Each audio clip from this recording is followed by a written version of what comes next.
哦，妈，我回来了。你还知道回家是吧？这个家迟早都得散。现在都几点了，你知不知道？现在已经晚上9点钟了，外边有多少坏人，你知道吗？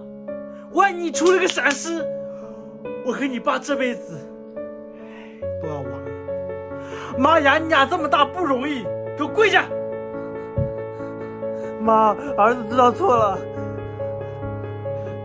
以后再这么敢回家，我打折你的腿！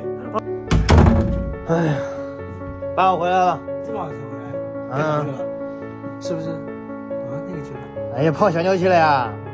那小妞怎么样？可以啊，长得漂亮。漂亮，给你做儿媳妇够够的呀。爸不要你给做儿媳妇，给爸介绍一个。